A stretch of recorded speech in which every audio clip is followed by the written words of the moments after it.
할아버지, 제발 여기 손대지 마세요.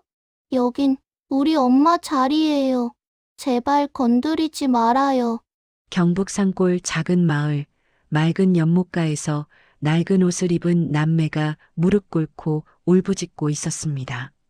72세 은퇴 목수 한동만은 8년 전 사고로 잃은 딸을 그리워하며 이곳에 추억 쉼터를 만들려던 참이었죠. 그런데 아이들이 외치는 말에 가슴이 멈췄어요. 여긴 우리 엄마 자리라고, 제발 건드리지 말라고 하는 거예요. 그 순간 아이들의 얼굴에서 죽은 딸의 눈빛을 발견한 동만. 사위는 장례 직후 아이들과 함께 사라졌는데 이 아이들이 혹시 자신이 존재조차 몰랐던 손주들일까요? 딸이 남긴 비밀 일기장과 마지막 편지, 그리고 사위가 숨긴 충격적인 진실까지. 잃어버린 가족을 되찾는 기적 같은 이야기가 지금 시작됩니다. 사연 시작 전 구독과 좋아요, 알림 설정까지 부탁드려요. 그리고 어디에서 사연을 듣고 계신지 댓글에 남겨주세요. 반갑게 인사드리고 싶어요. 그럼 오늘의 사연 시작합니다. 저는 한동만, 올해 72세입니다. 평생 목수로 살다가 은퇴한 지도 벌써 몇 년이 흘렀네요. 이 경북 산골 마을에서 혼자 조용히 살고 있어요. 오늘도 어김없이 연못가로 향했습니다. 8년 전 교통사고로 세상을 떠난 제 외동딸 서윤이가 어릴 때부터 가장 좋아하던 곳이거든요. 서윤이는 늘 이곳에 앉아서 물속 물고기들을 보며 시간을 보내곤 했어요. 아빠, 여기가 세상에서 제일 예쁜 곳 같아요. 그때 그 애가 했던 말이 아직도 귀에 맴돌죠. 그래서 이곳에 작은 쉼터를 만들어서 서윤이를 추억하고 싶었어요. 지금까지는 차마 손을 댈 수가 없었는데 이제라도 딸을 위한 공간을 만들어주고 싶었습니다. 낡은 도구 가방을 들고 연못가 잡초를 베기 시작했어요. 봄 햇살이 따스하게 내리쬐고 바람의 살랑이는 버들가지가 물 위에 그림자를 드리우고 있었죠. 한참 일에 몰두하고 있는데 갑자기 발소리가 들려왔어요. 뒤를 돌아보니 10살쯤 되어 보이는 여자아이와 8살쯤 되는 남자아이가 숨을 헐떡이며 달려오고 있었습니다. 옷은 너무 낡았고 신발도 해져서 발가락이 보일 정도였어요. 아이들은 제가 벤 잡초더미를 보더니 갑자기 연못 앞에 무릎을 꿇고 울기 시작했어요. 할아버지, 제발 여기 손대지 마세요. 누나로 보이는 아이가 눈물을 뚝뚝 떨어뜨리며 소리쳤습니다. 여긴 우리 엄마 자리예요. 제발 건드리지 말아요. 저는 손에 들고 있던 낫을 내려놓고 아이들을 바라봤어요. 뭔가 가슴이 답답해지기 시작했습니다. 엄마 자리라고? 네, 우리 엄마가 여기 계세요. 매주 여기 와서 엄마한테 인사드리는데 남동생도 콧물을 훌쩍이며 말했어요. 엄마가 물고기 좋아하셨어요. 그래서 우리도 여기 와서 엄마 생각해요. 저는 멍하니 아이들을 쳐다봤습니다. 그런데 이상했어요. 누나의 눈매가 어디서 본 듯 친숙했거든요. 특히 울면서도 꼭 다문 입술 모양이 누군가를 닮았다는 생각이 들었습니다. 너희, 엄마가 언제 돌아가셨니? 잘 모르겠어요. 우리가 아주 어렸을 때요. 누나가 동생의 손을 꼭 잡으며 대답했어요. 그 순간 제 가슴이 쿵 하고 내려앉았습니다. 혹시나 하는 마음에 물어봤어요. 엄마 이름이 뭐니? 아이들은 서로를 바라보더니 누나가 조심스럽게 입을 열었습니다. 한서윤이요. 그 말을 듣는 순간 저는 비틀거렸어요. 한서윤, 제 딸 이름이었습니다. 8년 전 교통사고로 세상을 떠난 제 외동딸 말이에요. 그럼 너희 아빠는? 몰라요. 엄마가 돌아가시고 나서 아빠는 안 와요. 이때 저는 아이들의 얼굴을 자세히 들여다봤습니다. 누나의 눈매는 확실히 서윤이를 닮았어요. 그리고 남동생의 콧날도 우리 집안 사람들 특유의 모양이었죠. 혹시 너희가 제 손자, 손녀일까요? 마음속으로 중얼거렸지만 목소리로 나오지는 않았어요. 너무 충격적이었거든요. 8년 전 서윤이 장례식 때 사위가 한 말이 떠올랐습니다. 아버님, 서윤이는 다른 남자와 바람을 피웠어요. 저도 더 이상 못 견디겠습니다. 그때 저는 분노와 배신감에 사위의 말을 믿어버렸어요. 그리고 장례 후 사위와 연락을 끊었습니다. 딸에 대한 실망감도 컸고 무엇보다 제 자신이 딸을 제대로 키우지 못했다는 자책감 때문이었죠. 하지만 지금 이 아이들을 보니 모든 게 의심스러워졌어요. 할아버지, 우리 잘못했어요? 남동생이 겁에 질린 표정으로 물었습니다. 아니다. 잘못한 게 없어. 저는 무릎을 꿇고 아이들 눈높이에 맞췄어요. 너희 이름이 뭐니? 저는 한지수고요. 제 동생은 한지훈이에요. 성도 한씨였습니다. 제 성과 같았어요. 이제 확신이 들기 시작했죠. 이 아이들이 제가 존재조차 몰랐던 손주들일 가능성이 높다고 말이에요. 할아버지가 무서우시죠? 지수가 조심스럽게 물었어요. 무섭긴 뭐가 무서워. 할아버지는 무섭지 않단다. 저는 아이들의 머리를 쓰다듬어 주고 싶었지만 아직 확신이 서지 않아서 참았어요. 그런데 너희는 지금 어디서 살고 있니? 보육원에서요. 선생님들이 잘 챙겨주세요.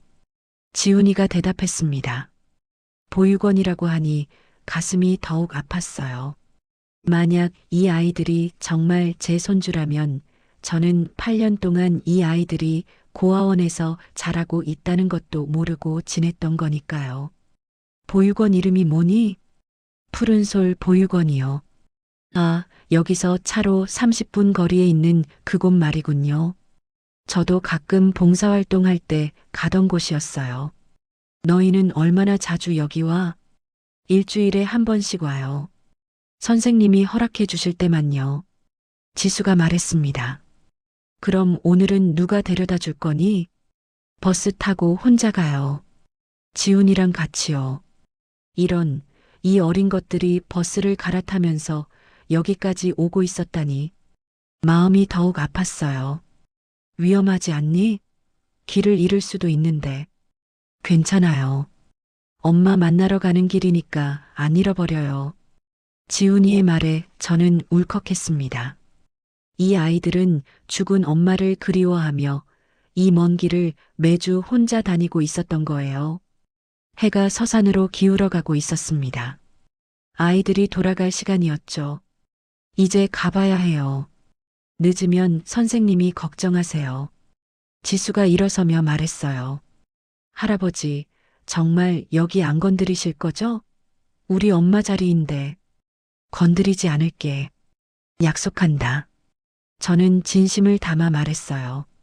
이제 이곳을 건드릴 수가 없었습니다.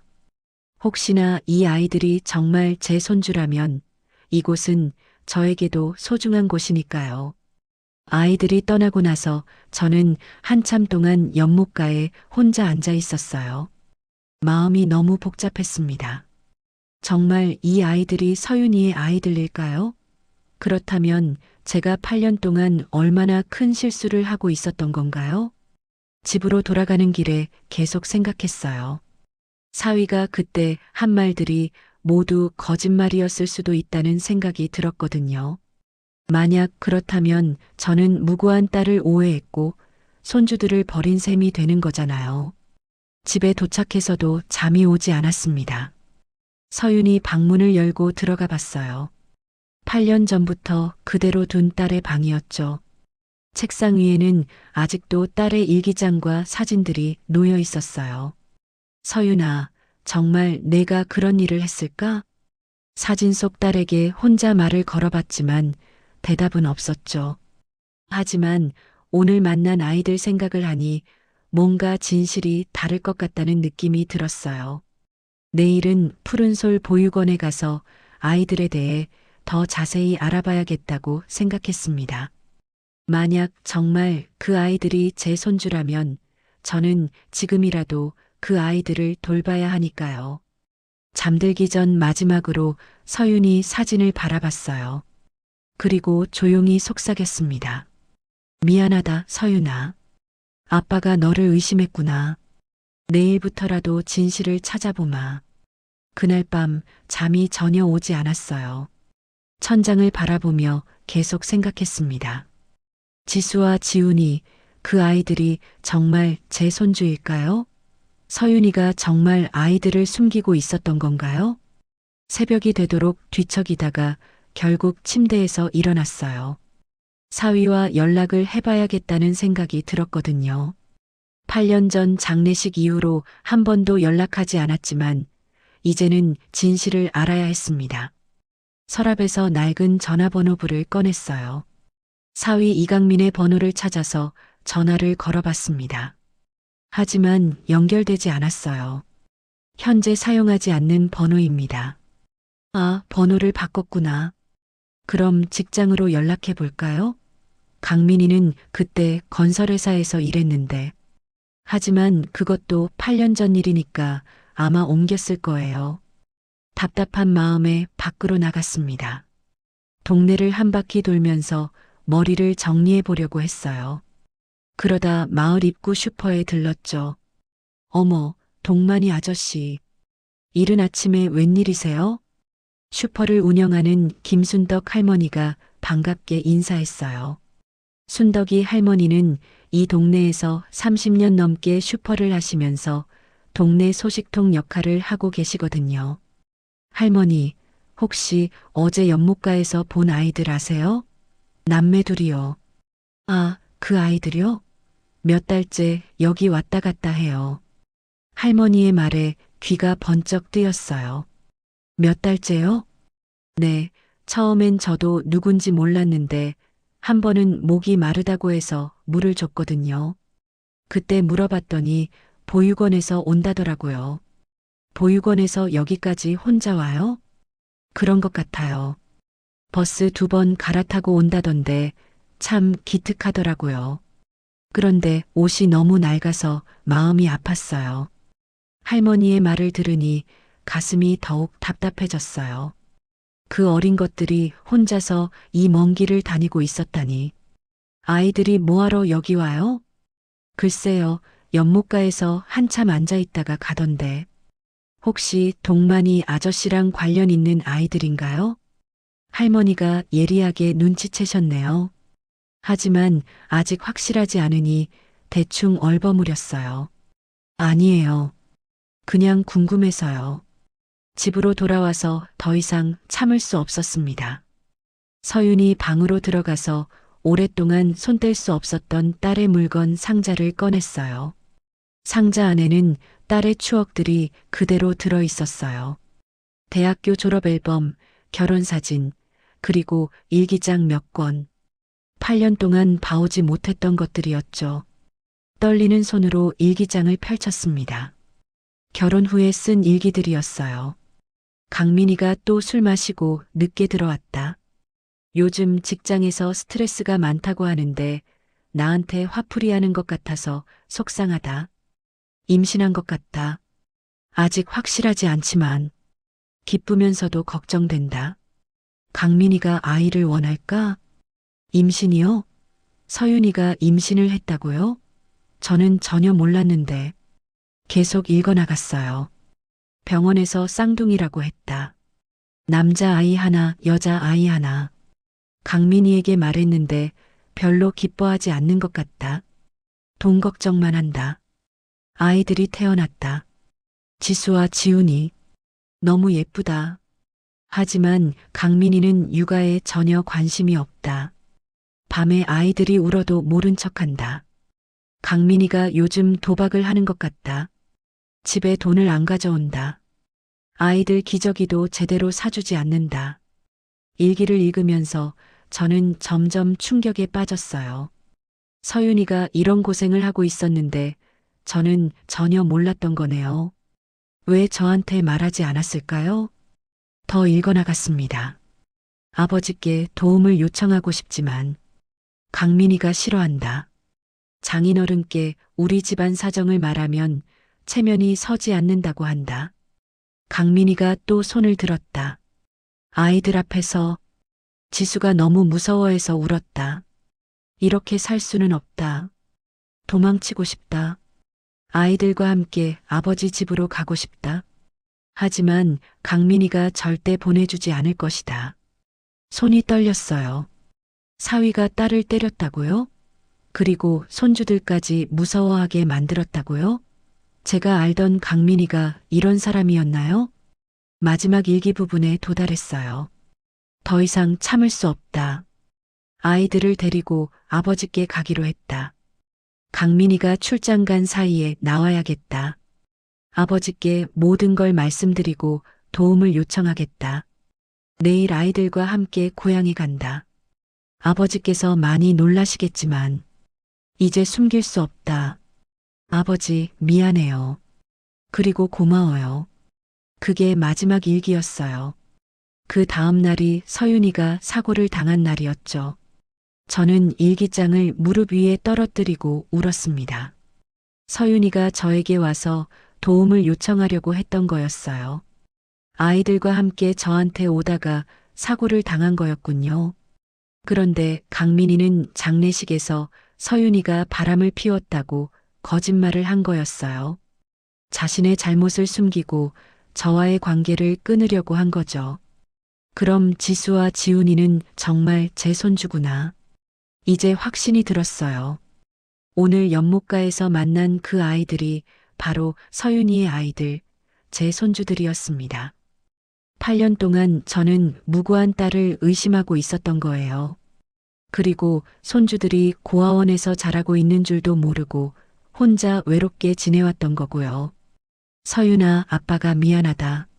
정말 미안해. 딸의 사진을 꼭 껴안고 한참 울었어요. 후회와 자책감이 몰려왔습니다. 만약 그때 사위의 말을 믿지 않고 더 자세히 알아봤다면 손주들과 8년을 함께 보낼 수 있었을 텐데요. 하지만 이제라도 늦지 않았어요. 지금부터라도 제가 그 아이들을 돌봐야 합니다.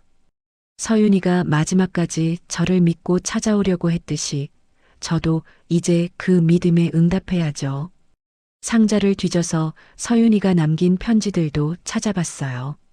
그 중에 제 앞으로 쓰다가 완성하지 못한 편지가 있었습니다. 사랑하는 아버지께 그동안 안부 인사도 제대로 못 드려서 죄송해요. 사실 저에게 큰 고민이 있어서 편지를 씁니다. 제게는 아버지께 소개시켜드리지 못한 아이들이 있어요. 쌍둥이 남매인데 편지는 거기서 끝나 있었어요. 아마 강민이가 돌아와서 완성하지 못했을 거예요. 아이들 이름은 지수와 지훈이에요. 아버지를 정말 만나보고 싶어 해요. 언젠가 기회가 되면 아버지께 소개시켜드리고 싶습니다. 편지 뒷면에 연필로 휘갈겨 쓴 글씨가 있었어요. 아버지, 저와 아이들을 도와주세요. 더 이상 여기서 살 수 없어요. 마음이 찢어질 것 같았어요. 딸이 마지막 순간까지 저를 의지하려고 했는데 제가 그걸 몰라봤던 거네요. 창밖을 바라보니 해가 중천에 떠 있었어요. 이제 푸른솔 보육원에 가봐야겠어요. 지수와 지훈이를 만나서 모든 진실을 확인하고 제가 할 수 있는 일이 무엇인지 알아봐야 합니다. 서둘러 옷을 갈아입고 차를 몰고 보육원으로 향했어요. 가는 길 내내 마음이 두근거렸습니다. 과연 아이들이 저를 어떻게 받아들일까요? 그리고 정말 서윤이의 아이들이 맞는지 확실히 확인할 수 있을까요? 서윤아, 이제 아빠가 너를 위해 할 수 있는 일을 하마. 아이들을 지켜줄게. 차 안에서 혼자 다짐하며 보육원을 향해 달려갔어요. 푸른솔 보육원에 도착했을 때는 오후 2시쯤이었어요. 생각보다 작은 건물이었지만 깔끔하게 관리되어 있었습니다. 정문 앞에서 한참 망설였어요. 어떻게 말을 꺼내야 할까요? 안녕하세요. 용기를 내어 사무실 문을 두드렸습니다. 30대 후반으로 보이는 여성이 반갑게 맞아주었어요. 어서 오세요. 무엇을 도와드릴까요? 저, 혹시 이곳에 한지수, 한지훈이라는 아이들이 있나요? 아, 지수와 지훈이요? 네, 있는데요. 혹시 어떤 일로? 원장 선생님이라고 소개한 분이 조심스럽게 물었어요. 당연히 의심스러우셨을 거예요. 갑자기 나타난 낯선 할아버지가 아이들을 찾고 있으니까요. 사실은 제가 혹시 그 아이들의 외할아버지일 수도 있어서요. 외할아버지라고요? 원장 선생님이 놀란 표정을 지었어요. 이 아이들은 보호자가 없어서 저희가 돌보고 있는데 어머니는 사망하시고 아버지는 연락이 두절된 상태거든요. 가슴이 철렁 내려앉았어요. 역시 강민이는 아이들을 버리고 사라진 거였군요. 그럼 정말 이 아이들에게는 보호자가 아무도 없는 건가요? 네, 안타깝게도 그래요. 아버지가 아이들을 데려왔을 때 연락처를 남기긴 했는데 며칠 뒤부터 연결이 안 되더라고요. 언제부터 여기 있었어요? 거의 8년 가까이 됐어요. 처음에는 5살, 3살이었는데 이제 많이 컸죠. 8년이라니. 서윤이가 세상을 떠난 직후부터 아이들이 여기 있었던 거네요. 제 가슴이 미어질 것 같았어요. 그 아이들, 지금 어디 있나요? 놀이터에서 놀고 있을 거예요. 그런데 정말 외할아버지이신 게 확실한가요? 확인할 방법이 있을까요? 당연한 질문이었어요. 아이들을 보호해야 하는 입장에서는 신중해야죠. 제가 증명할 수 있는 방법을 찾아보겠어요. 우선 아이들과 이야기 좀 나눠볼 수 있을까요? 원장 선생님이 잠시 고민하더니 고개를 끄덕였어요. 그럼 제가 함께 가겠어요. 아이들한테 갑작스러울 수 있으니까요. 놀이터로 향하는 길에 원장 선생님이 아이들에 대해 이야기해 주었어요. 지수는 정말 의젓해요. 동생을 잘 돌봐주고 공부도 열심히 하고요. 지훈이는 좀 내성적이긴 하지만 착한 아이예요. 혹시 아이들이 어디 자주 나가나요? 가끔 주말에 허락해서 근처 공원이나. 아, 요즘에는 어디 멀리 가고 싶다고 하더라고요. 연못이 있는 곳이라고 하던데. 역시 제가 만난 게 맞았어요. 아이들이 매주 연못가에 와서 엄마를 그리워하고 있었던 거였군요. 놀이터가 보였어요. 그네에 앉아 있는 지수와 모래놀이를 하고 있는 지훈이가 보였습니다. 어제 연못가에서 만난 바로 그 아이들이었어요.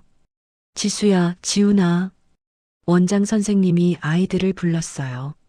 아이들이 고개를 돌리더니 제 모습을 보고 깜짝 놀랐습니다. 어제 연못가에서 만난 할아버지. 지수가 먼저 알아봤어요. 지훈이는 제 뒤에 숨었죠. 안녕, 지수야. 지훈아. 저는 무릎을 꿇고 아이들 눈높이에 맞췄어요. 할아버지가 왜 여기 오셨어요? 지수가 호기심 어린 눈으로 물었어요. 할아버지가 너희와 이야기하고 싶은 게 있어서.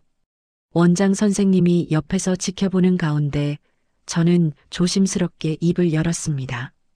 지수야, 너희 엄마 이름이 혹시 한서윤이니? 지수의 눈이 커졌어요. 놀란 표정으로 고개를 끄덕였습니다. 네. 어떻게 아세요? 이제 확실해졌어요. 제 목소리가 떨리기 시작했습니다. 혹시 너희 엄마가 할아버지에 대해서 이야기한 적 있니? 지수가 지훈이의 손을 잡고 가까이 왔어요. 엄마가 그러셨어요. 우리에게는 외할아버지가 계신다고요. 하지만 아직 우리를 모르신다고 하셨어요. 그 말을 듣는 순간 저는 울음을 터뜨리고 말았어요. 서윤이가 마지막 순간까지도 저를 생각하고 있었던 거네요. 아이들에게 외할아버지 이야기까지 해줬다니. 할아버지, 왜 우세요? 지훈이가 걱정스러운 목소리로 물었어요. 지수야, 지훈아. 할아버지가 바로 너희 외할아버지야. 원장 선생님이 놀란 표정을 지었고 아이들도 멍하니 저를 바라봤어요. 정말요? 지수가 믿기 어렵다는 듯 물었습니다. 정말이야. 할아버지는 너희 엄마 서윤이의 아버지란다. 지수의 눈에서 눈물이 흘러내렸어요. 지훈이도 울음을 터뜨렸죠. 그럼 우리 진짜 할아버지가 있는 거예요? 그래, 너희에게는 할아버지가 있어. 그동안 몰라서 미안했어. 아이들이 제품으로 달려왔어요. 저는 두 손주를 꼭 안았습니다. 8년 동안 그리워했던 순간이었어요. 엄마가 말씀하신 할아버지가 정말 계셨구나. 지수가 제품에 안겨서 중얼거렸어요. 원장 선생님이 옆에서 지켜보며 말했어요. 정말 외할아버지이신 게 맞나요?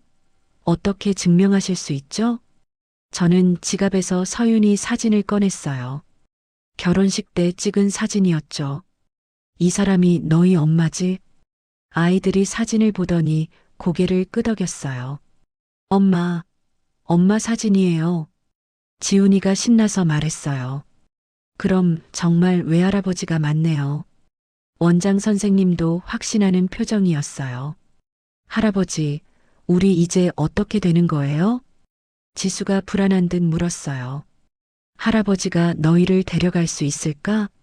저는 원장 선생님을 바라봤어요. 물론이죠. 혈연 관계가 확실하다면 양육권을 가질 수 있어요. 하지만 법적 절차가 필요하긴 해요. 어떤 절차가 필요한가요? 가정법원에 양육권 신청을 하셔야 해요. 그리고 아이들 아버지 동의도 필요하고요. 아버지 동의라니. 강민이는 연락도 안 되는데 어떻게 하죠? 아버지가 연락이 안 되면 어떻게 하나요? 그럴 경우에는 가정법원에서 조사를 해서 결정하게 되죠. 아버지가 아이들을 방임했다는 증거가 있으면 양육권을 박탈할 수도 있어요. 다행히 방법이 있었어요. 법적 절차는 복잡하겠지만 포기할 수는 없었어요. 할아버지, 우리 정말 할아버지랑 살 수 있어요? 지수가 희망에 찬 목소리로 물었어요. 그래. 할아버지가 꼭 너희를 데려갈 거야. 연못가에도 같이 갈 수 있어요? 지훈이가 물었어요. 당연하지. 그곳은 이제 우리 모두의 추억 장소가 될 거야. 아이들이 환하게 웃었어요. 8년 만에 보는 진짜 가족의 미소였죠. 그런데 할아버지, 우리 엄마는 왜 할아버지 이야기를 많이 안 해주셨어요? 지수가 궁금해하며 물었어요. 그건 엄마가 할아버지를 많이 사랑했는데 상황이 복잡해서 그랬단다. 아이들에게 모든 진실을 말하기에는 아직 너무 어렸어요. 나중에 좀 더 자란 후에 천천히 설명해 주면 되겠죠. 할아버지, 우리 언제 할아버지 집에 갈 수 있어요? 법적 절차를 밟는데 시간이 좀 걸릴 거야. 하지만 그때까지 할아버지가 자주 올게. 원장 선생님이 말했어요. 당분간은 여기서 지내면서 할아버지와 시간을 보내시면 돼요. 법적 절차가 끝나면 정식으로 모시고 가시면 되고요. 마음이 한결 가벼워졌어요. 이제 혼자가 아니었어요. 제게는 지켜야 할 손주들이 있었고 그 아이들에게는 사랑해줄 할아버지가 있었어요. 그럼 내일도 올 수 있어요?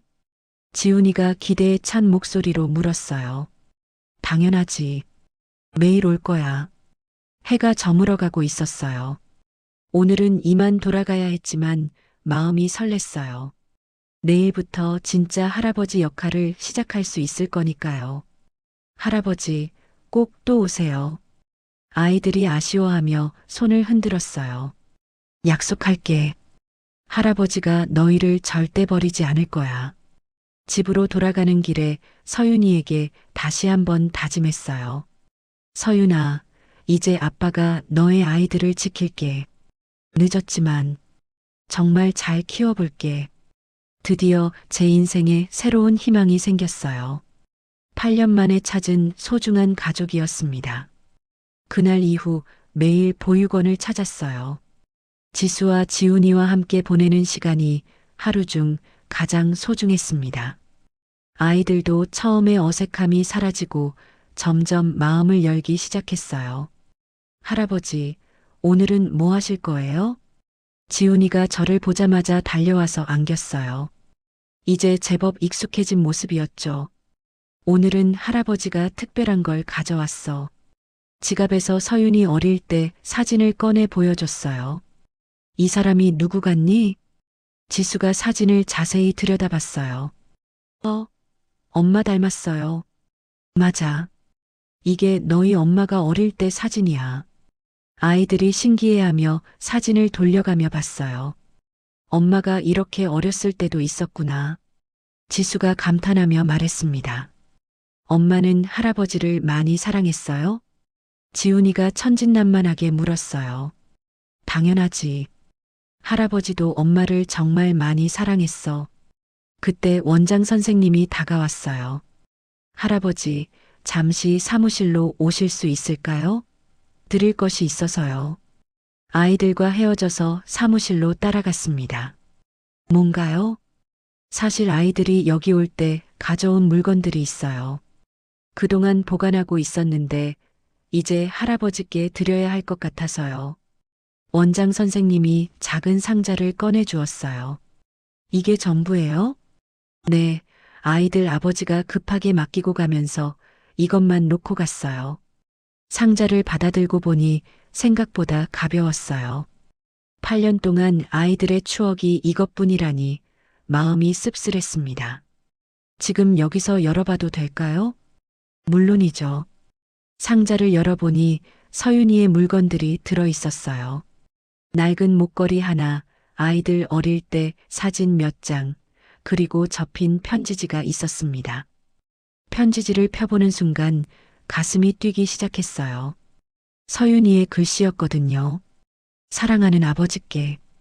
편지가 저에게 쓴 것이었어요. 아버지, 이 편지를 읽고 계신다는 건 제가 더 이상 곁에 없다는 뜻이겠죠. 정말 죄송해요. 손이 떨렸습니다. 서윤이가 무슨 일이 일어날지 알고 있었던 걸까요? 아버지께 말씀드리지 못한 게 너무 많아요. 우선 제게는 지수와 지훈이라는 쌍둥이 아이들이 있어요. 아버지의 손주들이에요. 역시 그랬군요. 서윤이가 직접 확인해 준 것이나 다름없었어요. 강민이와 결혼한 게 제 인생 최대의 실수였어요. 처음엔 괜찮았는데 아이들이 태어나고 나서부터 모든 게 달라졌어요. 계속 읽어나갔습니다. 강민이는 도박에 빠져서 집에 돈을 안 가져와요. 그리고 술 마시고 와서 저와 아이들에게 화풀이해요. 때로는 손까지 들어요. 편지를 읽으면서 제 손이 주먹으로 쥐어졌어요. 사위가 딸과 손주들에게 그런 짓을 했다니. 아이들이 무서워해요. 특히 지수는 아빠만 보면 숨어버려요. 저도 더 이상 참을 수 없어서 아이들과 함께 아버지께 가기로 했어요. 서윤이가 정말 저에게 와서 도움을 요청하려고 했던 거였네요. 아버지께 부담을 드리고 싶지 않았는데 이제 갈 곳이 없어요. 아이들만큼은 안전한 곳에서 키우고 싶어요. 편지가 계속 이어졌어요. 강민이가 출장 간 사이에 아이들과 함께 나올 거예요. 아버지께 직접 찾아가서 모든 걸 말씀드릴게요. 그리고 용서를 구할게요. 만약 제게 무슨 일이 생기면 아이들만큼은 꼭 지켜주세요.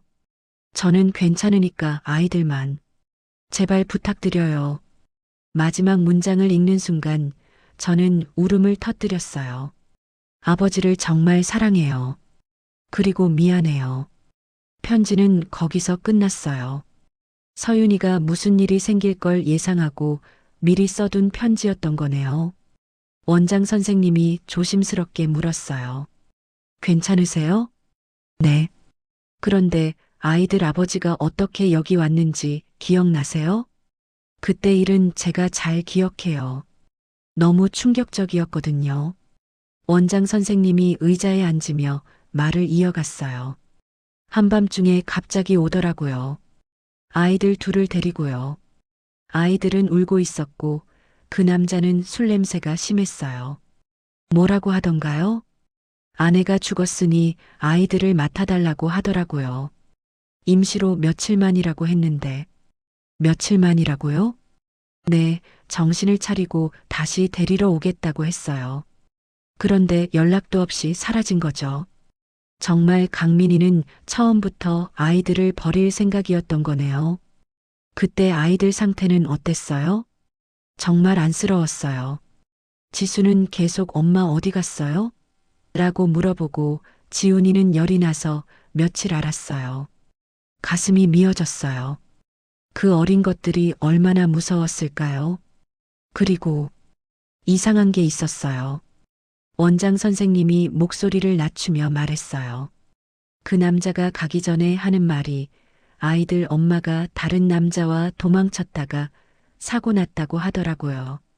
그런데 아이들 반응을 보니까 그게 거짓말 같았어요. 왜요? 아이들이 아빠를 무서워하더라고요. 특히 지수는 아빠 무섭다, 엄마 아팠다고 계속 중얼거렸어요. 역시 강민이는 저에게만 거짓말한 게 아니었어요. 보육원에도 거짓말을 했던 거죠. 혹시 그 남자 연락처나 주소 같은 거 남긴 게 있나요? 있긴 한데 벌써 8년 전 일이라서 지금도 유효할지는 모르겠어요. 그래도 찾아봐야겠어요. 법적 절차를 밟으려면 강민이를 찾아야 하니까요. 주소를 좀 알려주실 수 있을까요? 물론이죠. 잠깐만요. 원장 선생님이 파일을 뒤져서 종이를 하나 주었어요. 이게 그때 적어간 주소예요. 전화번호도 있고요. 주소를 보니 여기서 꽤 먼 곳이었어요. 내일 한번 가봐야겠습니다. 정말 고맙습니다. 그동안 아이들 돌봐주셨던 것도요. 당연한 일이에요. 그런데 정말 아이들을 데려가실 거죠? 당연하죠. 제 손주들인데요. 사무실을 나와서 다시 아이들에게 갔어요. 아이들은 그네를 타며 놀고 있었습니다. 할아버지, 어디 갔다 오셨어요? 지훈이가 달려와서 물었어요. 할아버지가 중요한 일 좀 봤어. 무슨 일이에요? 지수가 호기심 어린 눈으로 물었어요. 너희와 함께 살 수 있는 방법을 알아본 거야. 아이들의 얼굴이 환해졌어요. 정말이요? 정말이야. 조금만 기다리면 할아버지 집에서 살 수 있을 거야. 와, 빨리 그날이 왔으면 좋겠어요. 지훈이가 신나서 뛰어다녔어요. 하지만 제 마음은 복잡했어요. 서윤이의 편지를 읽고 나니 강민이에 대한 분노가 치밀어 올랐거든요. 그놈이 딸과 손주들에게 한 짓을 생각하면 가만히 있을 수 없었어요. 할아버지, 왜 표정이 안 좋으세요? 지수가 제 표정을 살피며 걱정스럽게 물었어요. 아니야. 할아버지는 괜찮아. 하지만 속으로는 다짐했어요. 강민이를 꼭 찾아서 그동안의 죗값을 치르게 하겠다고 말이에요. 할아버지, 우리 엄마는 정말 천사가 됐을까요? 지훈이가 갑자기 물었어요. 당연하지. 엄마는 너희를 사랑하는 천사가 되어서 하늘에서 지켜보고 있을 거야. 그럼 할아버지도 우리 사랑해 주실 거죠? 지수가 조심스럽게 물었어요. 당연하지. 할아버지가 세상에서 가장 사랑하는 게 너희야. 아이들을 안아주면서 다시 한번 다짐했어요. 이제 제가 이 아이들의 아버지 역할까지 해야 해요. 서윤이가 못다 해준 사랑까지 모두 채워줘야 합니다. 서윤아, 아빠가 이제 알았어. 내가 얼마나 힘들었는지, 아이들이 얼마나 소중한지. 이제 아빠가 다 책임질게. 마음속으로 딸에게 약속하며 아이들과 함께 보육원 마당에서 해가 질 때까지 놀았어요. 내일은 강민이를 찾아가야겠어요. 모든 진실을 밝히고 이 아이들을 제대로 지키기 위해서 말이에요. 다음 날 아침 일찍 강민이의 주소를 찾아 나섰어요. 보육원에서 받은 종이를 꼭 쥐고 차를 몰고 갔습니다. 마음은 복잡했어요. 강민이를 만나면 뭐라고 말해야 할까요? 2시간을 달려서 도착한 곳은 허름한 다세대 주택이었어요. 하지만 이미 다른 사람이 살고 있었습니다. 강민이라는 분요? 여기 이사 온 지 3년 됐는데 그런 사람 몰라요. 그 전에 누가 살았는지 아세요? 글쎄요. 워낙 이사 다니는 사람들이 많아서 결국 소득 없이 돌아와야 했어요. 강민이는 이미 종적을 감춘 지 오래였던 거네요. 실망감을 안고 보육원으로 향했습니다. 아이들을 만나면 마음이 좀 나아질 것 같았거든요. 할아버지, 멀리서 지수와 지훈이가 달려왔어요. 아이들을 보니 정말 마음이 따뜻해졌습니다. 오늘은 일찍 오셨네요. 그래, 할아버지가 너희랑 더 오래 있고 싶어서. 정말요? 그럼 오늘은 뭐 할까요? 지훈이가 기대에 찬 눈으로 물었어요. 할아버지가 도시락을 싸왔어. 같이 공원에 가서 먹을까? 아이들이 환호성을 질렀어요. 며칠 전부터 준비한 계획이었거든요. 보육원 근처 작은 공원으로 갔습니다. 벤치에 앉아서 도시락을 펼쳤어요. 김밥과 계란말이, 그리고 아이들이 좋아할 만한 과자들을 준비했습니다. 우와, 할아버지가 직접 만드셨어요? 지수가 신기해하며 물었어요. 그럼, 할아버지가 어릴 때부터 요리 좀 했거든. 사실 서윤이 엄마가 일찍 돌아가셔서 제가 딸을 위해 요리를 배웠던 거였죠. 이제 그 솜씨가 손주들에게 도움이 되고 있었어요. 맛있어요. 지훈이가 김밥을 한 입 베어물며 말했어요. 천천히 먹어. 많이 있어. 아이들이 맛있게 먹는 모습을 보니 뿌듯했어요. 8년 동안 못해준 걸 이제라도 해주고 싶었습니다. 할아버지, 우리 엄마도 할아버지 요리 먹어봤어요? 지수가 문득 물었어요. 물론이지. 엄마가 어릴 때 할아버지가 매일 요리해줬어. 엄마가 뭘 제일 좋아하셨어요? 김치찌개랑 계란말이를 좋아했어. 너희가 지금 먹고 있는 계란말이 말이야. 지수가 계란말이를 한 입 더 베어 물었어요. 그럼 우리가 먹으면 엄마 기분이 날까요? 당연하지. 엄마가 하늘에서 보고 있을 거야. 아이들과 함께 앉아서 도시락을 나눠 먹으니 정말 행복했어요. 이런 소소한 일상이 얼마나 소중한지 새삼 깨달았습니다. 할아버지, 공원에 비둘기가 있어요. 지훈이가 가리키는 곳을 보니 비둘기 몇 마리가 걸어 다니고 있었어요. 빵 부스러기 좀 줘볼까? 김밥을 조금 떼어서 던져줬어요. 비둘기들이 모여들었죠. 우와, 비둘기가 이렇게 많이. 아이들이 신나서 웃었어요. 이런 작은 일에도 이렇게 기뻐하다니 얼마나 단순하고 순수한지. 점심을 다 먹고 나서 공원을 산책했어요. 지수는 제 오른손을, 지훈이는 왼손을 잡고 걸었습니다. 할아버지 손이 거칠어요. 지수가 제 손을 만지며 말했어요. 할아버지가 오랫동안 목수일을 해서 그래. 이 손으로 많은 집을 지었단다. 정말요? 우리 집도 지어주실 수 있어요? 지훈이가 관심을 보였어요. 그럼 할아버지가 너희를 위한 방도 만들어줄 거야. 그런데 잠깐, 제가 너무 성급하게 말한 것 같네요. 아직 법적 절차도 끝나지 않았는데. 할아버지, 우리 정말 할아버지 집에서 살 수 있을까요? 지수가 갑자기 진지한 표정으로 물었어요. 왜 그런 걱정을 해? 혹시 할아버지도 우리를 싫어하게 되면 어떡하죠? 아, 이 아이가 아버지에게 버림받은 상처가 있구나. 불안해하는 게 당연했어요. 지수야, 할아버지는 절대 너희를 떠나지 않을 거야. 무릎을 꿇고 아이들 눈높이에 맞춰서 말했어요. 진짜 약속이에요? 지훈이도 불안한 듯 물었어요. 진짜 약속이야. 할아버지가 너희를 지킬게. 그때 지수가 조심스럽게 말했어요.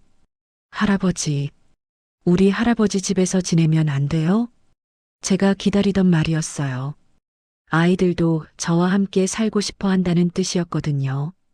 그럼, 당연히 같이 살아야지. 정말요? 두 아이가 동시에 물었어요. 정말이야. 이제 절대 너희를 놓지 않을 거야. 아이들이 제게 달려와서 안겼어요. 저도 아이들을 꼭 껴안았습니다. 할아버지, 사랑해요. 지수가 제 귀에 속삭였어요.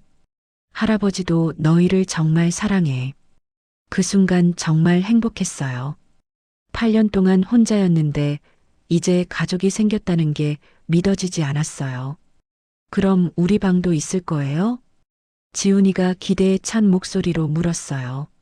그럼 할아버지 집에 방이 2개 더 있거든. 하나는 너희 엄마 방이었고 하나는 빈 방이야. 엄마 방도 볼 수 있어요? 물론이지. 엄마 물건들도 아직 다 있어. 아이들이 환해졌어요. 엄마의 흔적을 볼 수 있다는 게 그들에게는 큰 의미였을 거예요. 할아버지, 언제 집에 갈 수 있어요? 좀 더 기다려야 해.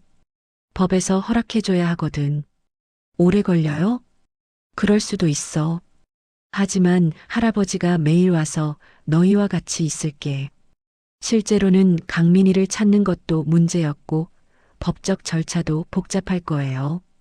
하지만 아이들에게 너무 걱정을 끼치고 싶지 않았어요. 해가 서산으로 기울어가고 있었어요. 보육원으로 돌아가야 할 시간이었죠. 할아버지, 내일도 오실 거죠? 지훈이가 아쉬워하며 물었어요. 당연하지. 할아버지가 매일 올게. 약속? 약속? 아이들과 손가락 걸기를 했어요. 그리고 보육원까지 같이 걸어갔습니다. 할아버지, 오늘 정말 재미있었어요. 지수가 활짝 웃으며 말했어요. 할아버지도 재미있었어. 내일은 뭘 하고 싶니? 할아버지가 만든 김치찌개 먹어보고 싶어요. 그래. 그럼 내일 김치찌개에서 가져올게. 아이들이 보육원으로 들어가는 모습을 보며 마음이 따뜻했어요. 이제 정말 가족이 된 기분이었습니다. 집으로 돌아가는 길에 서윤이 무덤에 들렀어요. 오랜만에 찾는 곳이었죠. 서윤아, 아빠가 지수와 지훈이 만났어. 무덤 앞에 앉아서 혼자 말을 걸었어요. 정말 예쁜 아이들이구나. 내가 얼마나 사랑했는지 알겠어. 이제 아빠가 내 대신 사랑해줄게. 걱정 말고 편히 쉬어. 바람이 살랑 불어왔어요. 서윤이가 대답하는 것 같았어요. 아빠도 이제 외롭지 않아. 내 아이들이 있으니까. 무덤에서 집으로 돌아와서 저녁을 먹으면서 생각했어요. 내일은 정말 김치찌개를 끓여서 가져가야겠어요. 그리고 법적 절차도 서둘러 진행해야 하고요. 하지만 무엇보다 중요한 건 아이들이 저를 믿고 따르기 시작했다는 거예요. 처음에는 어색했는데 이제는 정말 할아버지와 손주 같은 느낌이었어요. 지수야, 지훈아, 할아버지가 꼭 너희를 지켜줄게. 창밖 별을 바라보며 다시 한번 다짐했습니다. 이제 제 인생의 새로운 장이 시작된 거예요. 혼자가 아닌 가족과 함께하는 삶 말이에요. 그렇게 아이들과 평온한 시간을 보낸 지 보름쯤 지났을까요? 매일 보육원을 찾아가서 아이들과 함께 시간을 보내는 게 일상이 되어 있었어요. 아이들도 이제 완전히 마음을 열고 저를 따랐습니다. 할아버지, 오늘은 뭐 가져오셨어요? 지훈이가 제게 달려오며 물었어요. 오늘은 할아버니가 직접 만든 호떡이야. 우와, 호떡? 아이들이 신나했어요. 원장 선생님도 옆에서 미소를 지으며 지켜보고 계셨죠. 그런데 그때였어요. 보육원 입구로 낯선 남자가 들어왔습니다. 말끔한 정장을 입었지만 왠지 인상이 좋지 않았어요. 실례합니다. 한지수, 한지훈이 여기 있다고 들었는데요. 그 순간 지수와 지훈이의 얼굴이 새하얘졌어요. 아이들이 벌벌 떨기 시작했습니다. 아, 아빠. 지수가 떨리는 목소리로 중얼거렸어요. 강민이었어요. 8년 만에 나타난 사위였습니다. 제 가슴이 쿵 하고 내려앉았어요.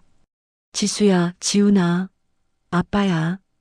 강민이가 아이들에게 다가가려고 했어요. 하지만 아이들은 제 뒤로 숨었습니다. 싫어요. 무서워요. 지훈이가 울먹이며 말했어요. 뭐가 무서워? 아빠인데. 강민이가 억지로 웃으며 말했지만 아이들은 더욱 떨었어요. 저는 아이들을 보호하려고 앞으로 나섰어요. 당신이 이강민이군요. 네. 누구세요? 강민이가 저를 쳐다봤어요. 나는 서윤이 아버지, 한동만이야. 그 말을 듣자 강민이의 얼굴색이 변했어요. 아, 아버님이세요? 아버님이라고 부를 자격이 있나? 8년 동안 어디 있었어? 제 목소리에 분노가 섞여 나왔어요. 그건 사정이 있었습니다. 사정이라고? 아이들을 버리고 도망간 게 사정이야? 원장 선생님이 당황한 표정으로 상황을 지켜보고 계셨어요. 저기, 여기서 큰 소리 내시면 안 되는데요. 죄송합니다. 하지만 이 사람과 할 말이 있어서요. 강민이가 아이들을 다시 보더니 말했어요. 지수야, 지훈아. 아빠가 왔으니까 이제 집에 가자. 싫어요. 지수가 소리쳤어요. 아빠 무서워요. 가기 싫어요. 아이들이 제 옷자락을 꽉 잡고 놓지 않았어요. 왜 무서워해? 아빠인데. 당신이 애들한테 뭘 했는지 모르나? 제가 강민이를 노려봤어요. 뭘 했다는 거죠? 서윤이한테 손을 댔다며? 아이들 앞에서?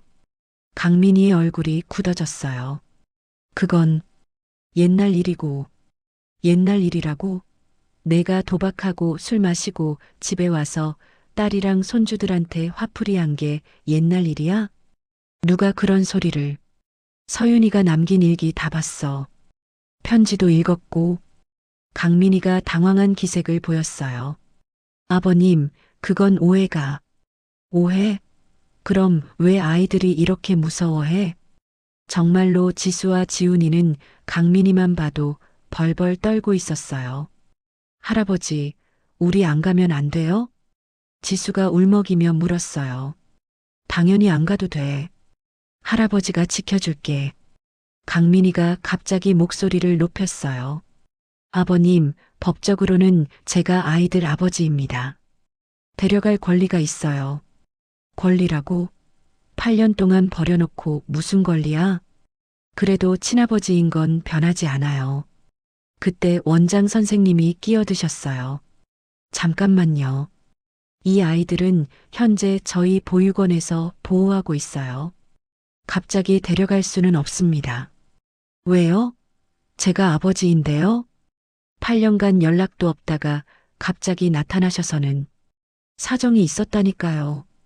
강민이가 짜증을 냈어요. 그 모습을 본 아이들이 더욱 무서워했어요. 정말 궁금한데 왜 지금 나타났어? 제가 강민이에게 물었어요. 당연히 아이들이 걱정돼서죠. 거짓말하지 마. 진짜 이유가 따로 있을 거야. 강민이가 잠시 말을 멈췄어요. 뭐가 진짜 이유냐고 물어보는 거야. 그냥 아이들이 보고 싶었어요. 하지만 표정을 보니 뭔가 숨기고 있다는 게 확실했어요. 혹시 보험금 때문에 온 거 아냐? 제가 한 말에 강민이의 얼굴이 굳었어요. 무슨 보험금이요? 서윤이 사망보험금 말이야. 아직 안 받았을 거 아냐? 그거였구나. 아이들이 걱정된 게 아니라 돈이 필요해서 온 거지. 강민이가 아무 말도 하지 못했어요. 보험금 받으려면 아이들 동의가 필요하니까 온 거구나. 그게 아니라. 그럼 뭐야? 8년 동안 어디서 뭘 하고 살았는지 말해봐. 강민이가 대답하지 못했어요. 할아버지, 저 아저씨가 정말 우리 아빠예요? 지훈이가 제게 속삭였어요. 그래, 불행하게도 그래. 왜 불행해요? 좋은 아빠가 아니라서 그래. 강민이가 제 말을 들었는지 얼굴을 찡그렸어요. 아버님, 너무하시는 거 아니에요? 너무하다고? 내가 딸이랑 손주들한테 한 짓에 비하면 아무것도 아니야. 그때는 제가 힘들어서 힘들면 가족을 때려도 돼? 아이들을 버려도 돼? 원장 선생님이 다시 끼어드셨어요. 일단 이 문제는 관련 기관에 신고해야 할 것 같아요. 신고요? 강민이가 당황했어요. 아동 유기에 해당할 수 있거든요. 8년간 양육을 방기한 건 심각한 문제예요. 그건 사정이 있었다고. 어떤 사정인지 법원에서 따져보겠죠. 제가 말했어요. 우선 아이들은 제가 보호할 거야. 법적 절차를 밟아서 양육권을 넘겨받을 예정이거든. 그럴 수 없어요. 저한테도 권리가 있다고요. 강민이가 소리쳤어요. 그러자 아이들이 더욱 무서워서 울기 시작했어요. 봐, 또 아이들 무섭게 하네. 할아버지, 무서워요. 지수가 제 품에 안겼어요. 괜찮아. 할아버지가 있으니까 괜찮아. 강민이가 톤을 낮췄어요. 아이들아, 아빠가 무섭게 해서 미안해. 이제 같이 가자. 하지만 아이들은 고개를 저었어요. 싫어요. 할아버지랑 있을래요. 지수야, 아빠인데. 아빠 무서워요. 엄마한테 나쁜 짓 했잖아요. 지수가 용감하게 말했어요. 너희가 뭘 안다고. 다 알아요. 엄마가 울었어요. 아빠 때문에. 지훈이도 울면서 말했어요. 강민이가 할 말을 잃었어요. 그러니까 이제 그만 포기해. 아이들이 원하지 않잖아. 포기할 수 없어요. 제 아이들이라고요. 그럼 법정에서 보자. 누가 진짜 아이들을 사랑하는지 따져보자고. 강민이가 잠시 생각하더니 말했어요. 좋아요. 법정에서 봅시다. 하지만 전 포기 안 해요. 그리고 돌아서서 나갔어요. 아이들이 한참 동안 떨었어요. 할아버지, 우리 저 아저씨랑 가야 해요? 지수가 불안해하며 물었어요. 절대 안 가도 돼. 할아버지가 꼭 지켜줄게. 진짜 약속이에요? 진짜 약속이야. 하지만 속으로는 걱정이 많았어요. 법적으로는 강민이가 친아버지니까 유리할 수도 있거든요. 그래도 포기할 수는 없었어요. 이 아이들을 지키는 게 제 마지막 사명이라고 생각했으니까요. 서윤아, 아빠가 내 아이들 꼭 지킬게. 그놈한테 절대 넘겨주지 않을 거야. 마음속으로 딸에게 다짐하며 아이들을 꼭 안아주었어요. 이제 정말 싸움이 시작된 거였어요. 강민이가 나타난 후 며칠 동안 법무법인을 찾아다녔어요. 혼자서는 법적 절차가 복잡해서 변호사의 도움이 필요했거든요. 할아버지께서 양육권을 가져오시려면 현재 친권자인 아버지의 동의가 있거나 아니면 친권 상실 사유가 인정되어야 해요. 변호사 선생님이 설명해 주었어요. 친권 상실 사유라는 게 뭐죠? 아동학대, 방임, 그리고 양육 능력 부족 등이 해당돼요. 아버지가 8년간 아이들을 버린 것도 중요한 근거가 될 수 있고요. 그럼 가능성이 있다는 말씀이죠? 네, 충분히 가능해요. 특히 아이들이 아버지와 함께 사는 걸 원하지 않는다면 더욱 유리하죠. 희망이 보였어요. 서윤이가 남긴 일기와 편지, 그리고 보육원의 증언까지 있으니까요. 그런데 상대방도 변호사를 선임할 가능성이 높아요. 아마 보험금 때문에 쉽게 포기하지 않을 거예요. 역시 강민이의 목적은 돈이었던 거네요. 몇 주 후 드디어 법원 날짜가 잡혔어요. 그동안 아이들을 만날 때마다 마음이 무거웠어요. 할아버지, 법원이 무서워요. 지수가 불안해하며 말했어요. 무서워할 거 없어. 할아버지가 같이 있을 거야. 그래도 저 아저씨가 또 올까봐 무서워요. 지훈이도 걱정스러워했어요. 괜찮아. 법원에서는 할아버지가 너희를 지켜줄 거야. 재판 당일 아이들과 함께 법원에 갔어요. 생각보다 많은 사람들이 있었어요. 원장 선생님도 증인으로 오셨고 강민이도 변호사와 함께 와 있었습니다. 지수야, 지훈아. 긴장하지 말고 솔직하게 말하면 돼. 네, 할아버지. 재판장이 시작되었어요. 판사님이 자상하게 아이들에게 물어봤습니다. 지수야, 지금 할아버지와 함께 있는 게 좋니?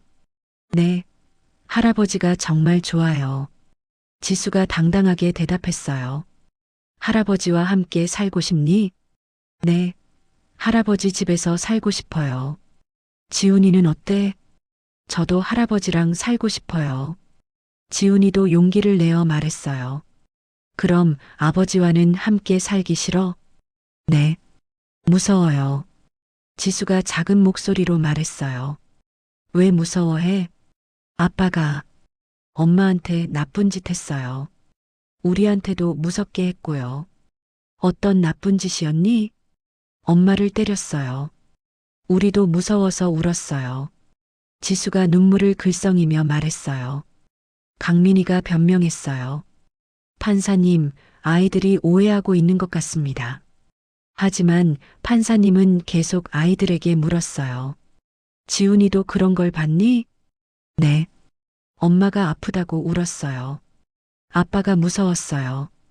그 후에 아버지는 어떻게 했니?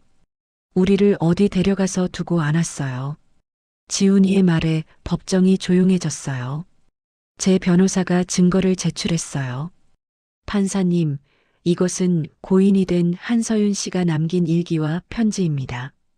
일기 내용이 읽혀지자 강민희의 얼굴이 새하얘졌어요.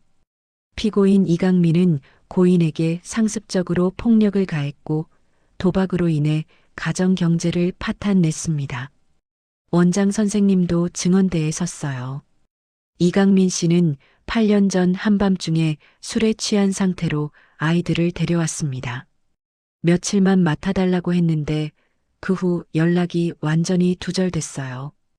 연락을 시도해 보셨나요? 네, 여러 번 했지만 번호가 바뀌어서 연결되지 않았어요. 그동안 양육비나 생활비를 지원한 적이 있나요? 전혀 없었습니다. 아이들이 필요한 모든 것을 저희가 부담했어요. 강민희의 변호사가 반박했어요.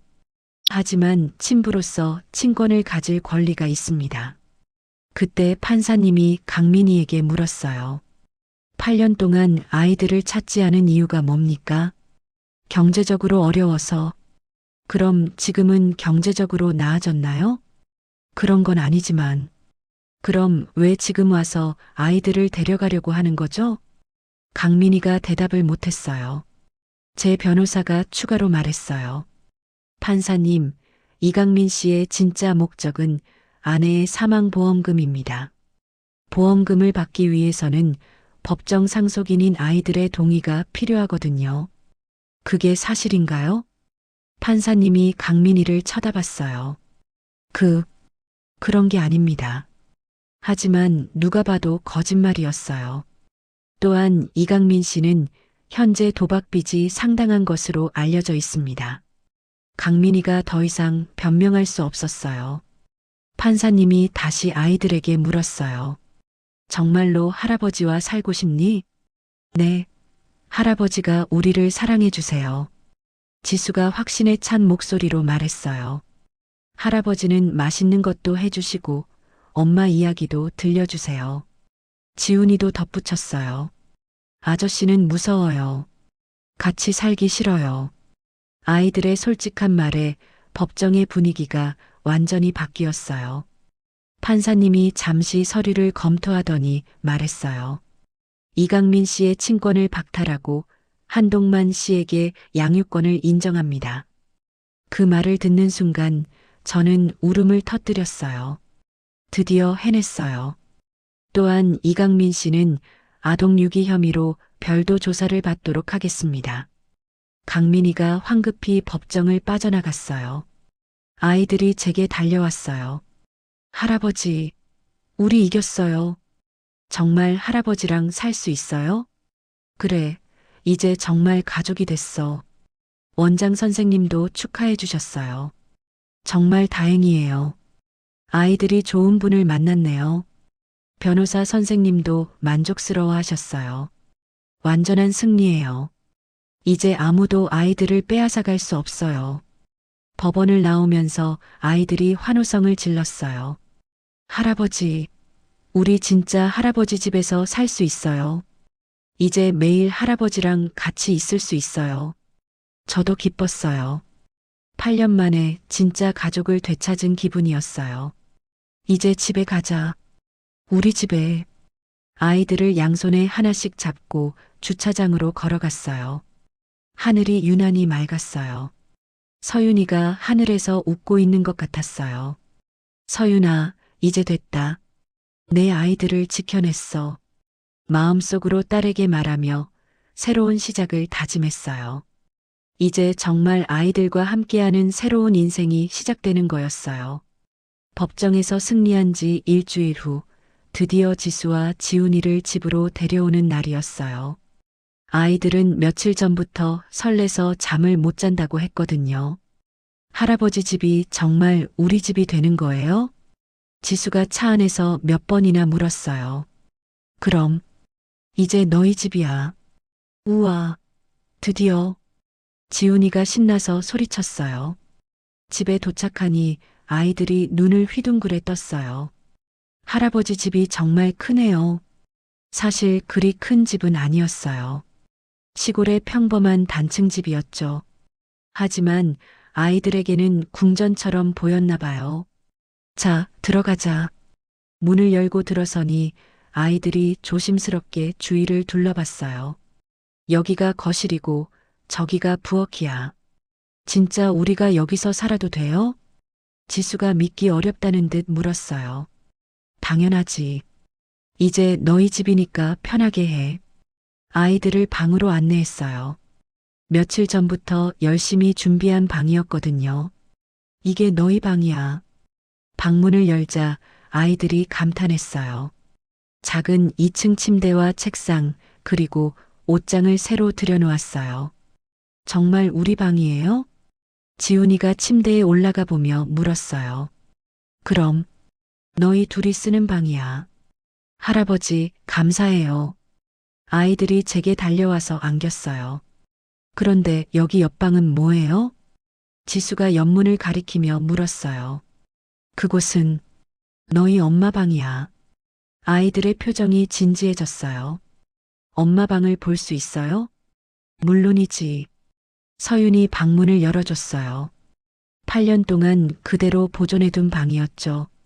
우와, 엄마 냄새가 나요. 지수가 조심스럽게 말했어요. 엄마 사진도 있네요. 지훈이가 책상 위 사진을 보며 신났어요. 엄마가 여기서 살았어요? 그럼, 엄마가 어릴 때부터 이 방에서 살았어. 아이들이 경건한 마음으로 방을 둘러봤어요.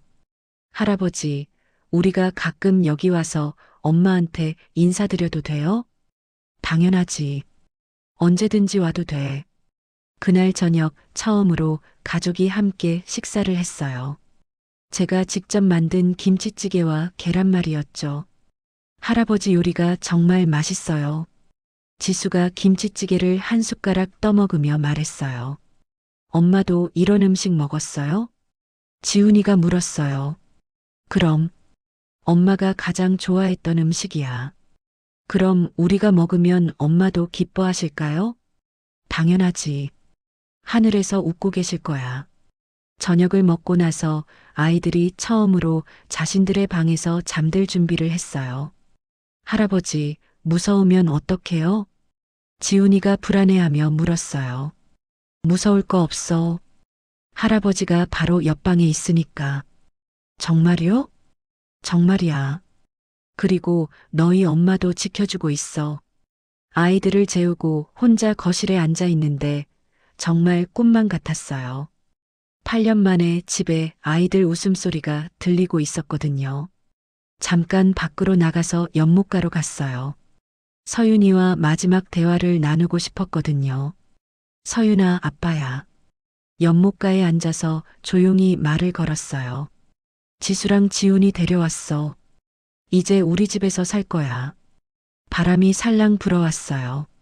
내가 걱정했던 일들은 이제 끝났어. 아빠가 아이들을 지킬게. 그리고 미안해, 서윤아. 아빠가 너를 의심해서 정말 미안했어. 눈물이 흘렀어요. 하지만 이제 됐지? 내 아이들이 행복하게 자랄 수 있을 거야. 아빠도 이제 외롭지 않아. 예쁜 손주들이 있으니까.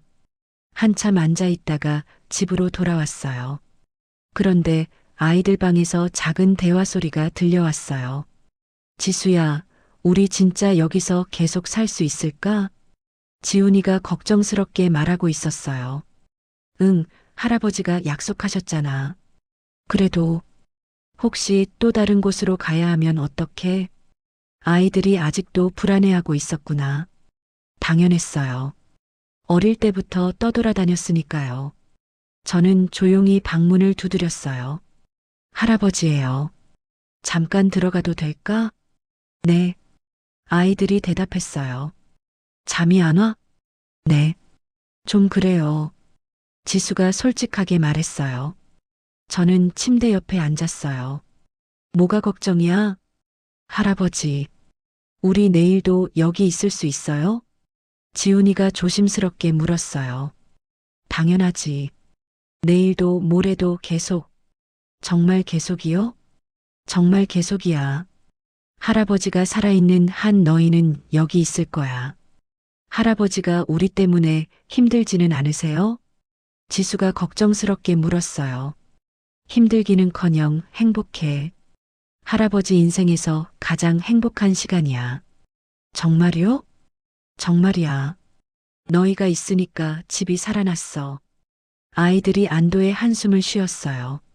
할아버지 사랑해요. 지수와 지훈이가 동시에 말했어요. 할아버지도 너희를 정말 사랑해. 그럼 잘 자라. 내일 아침에 맛있는 거 해줄게. 네. 잘 자요, 할아버지. 방에서 나와서 제 방으로 가는데 가슴이 따뜻했어요. 이런 대화를 나눌 수 있다는 게 얼마나 소중한지. 다음 날 아침 새소리에 눈을 떴어요. 오랜만에 자연스럽게 깬 아침이었죠. 부엌에서 아침 준비를 하는데 아이들이 뛰어왔어요. 할아버지, 안녕하세요. 잘 잤니? 네, 정말 잘 잤어요. 지훈이가 신났어요. 오늘 뭐 할까? 할아버지가 마당도 구경시켜주고 동네도 돌아보자. 좋아요. 아침을 먹고 마당으로 나갔어요. 작은 텃밭과 감나무가 있었죠. 할아버지, 여기서 뭐 키워요? 지수가 텃밭을 보며 물었어요. 상추랑 토마토, 그리고 고추 조금 키워. 우리도 도와드릴 수 있어요? 당연하지. 같이 하면 더 재미있을 거야. 아이들이 신나서 텃밭을 둘러봤어요. 할아버지, 감나무의 감이 언제 열려요? 지훈이가 나무를 올려다보며 물었어요. 가을에 열려. 그때 되면 같이 따먹자. 와, 기대된다. 그때 마을 이장님이 찾아오셨어요. 동만이가 손주들 데려왔다며? 네, 이장님. 인사해라. 이분이 동네 이장님이셔. 안녕하세요. 아이들이 인사했어요. 어머, 정말 예쁘네. 얼마나 기다렸을까. 그러게요. 이제 집이 살 것 같아요. 당연하지. 아이들 웃음소리가 있어야 집이지. 이장님이 가신 후에도 동네 분들이 하나둘 찾아오셨어요. 모두들 아이들을 반겨주었어요. 할아버지, 여기 사람들이 다 친절해요. 지수가 신기해하며 말했어요. 시골이라 그래. 모두 가족처럼 지내거든. 그럼 우리도 가족이 된 거네요. 지훈이가 기뻐했어요. 오후에는 아이들과 함께 연못가로 갔어요. 할아버지, 여기가 우리가 처음 만난 곳이네요. 지수가 감회에 젖은 듯 말했어요. 그래. 운명적인 만남이었지. 엄마가 우리를 할아버지께 데려다 준 것 같아요. 지훈이가 말했어요. 그럴지도 모르지. 엄마가 하늘에서 도와준 거야. 연못가에 앉아서 아이들과 물고기를 보며 이야기를 나눴어요. 할아버지, 행복해요? 지수가 갑자기 물었어요. 당연하지. 세상에서 제일 행복해. 우리도 행복해요. 진짜 가족이 생겨서 그 말을 들으니 가슴이 벅찼어요. 저녁 무렵 집으로 돌아와서 함께 저녁을 준비했어요. 아이들이 도와주니까 일이 즐거웠어요. 할아버지, 이제 매일 이렇게 지낼 수 있어요? 지훈이가 밥상을 차리면서 물었어요. 그럼 매일 같이 밥도 먹고 놀기도 하고 정말 좋아요. 그날 밤 아이들을 재우고 혼자 앉아서 생각해 봤어요. 한 달 전만 해도 혼자 외롭게 지내던 제가 이제는 이렇게 행복할 수 있다니. 창밖을 보니 별이 유난히 밝았어요. 그 중에서 가장 밝은 별이 서윤이인 것 같았어요. 서윤아, 고마워. 아빠에게 이런 선물을 준 거 말이야. 그때 지수가 방에서 나왔어요. 할아버지, 물 좀 주세요. 그래, 잠깐. 물을 따라주면서 물었어요. 잠이 안 와? 아니요. 그냥 너무 행복해서요. 너무 행복해서 잠이 안 온다고? 네. 이런 기분은 처음이에요. 지수의 말에 저도 울컥했어요. 할아버지도 그래. 너희가 있어서 매일이 행복해. 할아버지, 우리 계속 행복하게 살 수 있을까요? 당연하지. 우리는 이제 진짜 가족이니까. 지수가 방으로 돌아가고 저는 다시 창밖을 봤어요. 정말 기적 같은 일이었어요. 잃어버린 가족을 다시 찾은 거니까요. 다음 날 아침 아이들의 웃음소리에 잠에서 깼어요. 할아버지, 일어나세요. 아침이에요. 지훈이가 문을 두드리며 소리쳤어요. 벌써 일어났니? 네. 너무 좋아서 일찍 일어났어요. 부엌으로 가니 아이들이 식탁을 차리고 있었어요. 할아버지 도와드려요. 지수가 접시를 정리하며 말했어요. 고맙구나. 이런 소소한 일상이 얼마나 소중한지 예전에는 몰랐는데 이제야 알겠어요. 할아버지, 오늘은 학교에 가야 해요. 그래, 전학 수속 다 끝났으니까. 아이들이 이 동네 초등학교로 전학을 했거든요.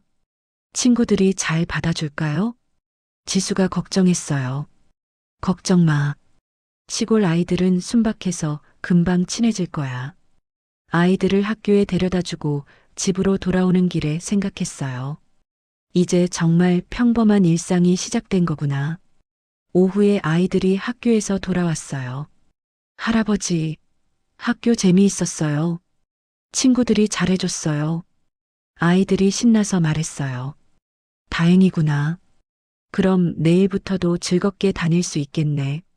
네, 할아버지 덕분이에요. 그날 저녁 온 가족이 마당에 나와서 별을 봤어요. 할아버지, 저기서 가장 밝은 별이 엄마일까요? 지훈이가 하늘을 가리키며 물었어요. 그럼, 엄마가 우리를 지켜보고 있어. 엄마, 우리 할아버지랑 행복하게 잘 살고 있어요. 지수가 하늘을 향해 말했어요. 그 순간 별이 더 밝게 빛나는 것 같았어요.